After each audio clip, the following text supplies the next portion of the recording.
again, like we were just talking about, not only was it your rookie year, but you also became the first American woman to win a stage there. Take me back to the moment where you knew that you had won. What was that moment like for you? We just had a solid day. We honestly had a very clean day and we got done and our phones get locked up. So I got to open up my phone and then get to check the standings. And I was like, oh my gosh, we won.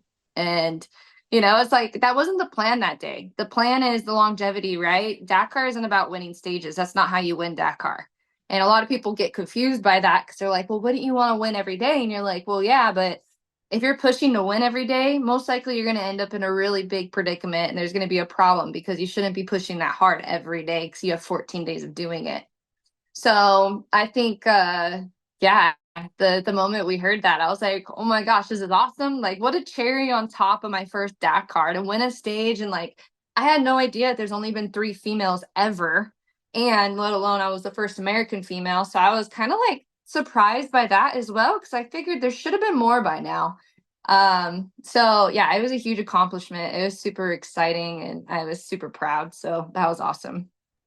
Then, as a follow-up, what was it like after that? Like after you came back from Dakar, like the media, I'm sure that came with it, the confidence that came with it as a driver.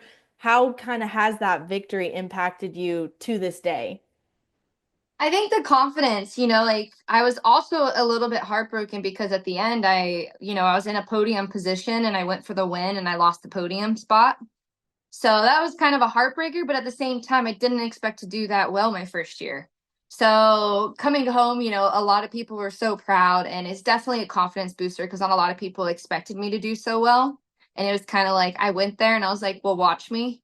And we did great. And so it's like all that hard work really did pay off. And I think I gained a lot of respect in a lot of people's eyes who maybe didn't think I could.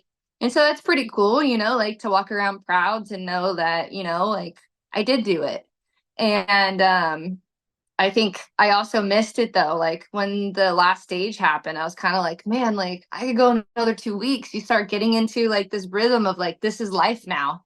This is rally life, like let's go out and drive and then let's go back to the bivouac.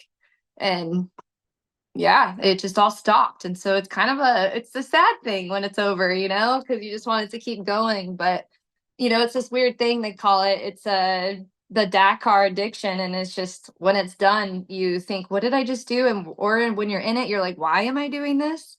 And then in the end, you're like, oh, well, I want to go back. Well, luckily you do get to go back and it's really, really soon here.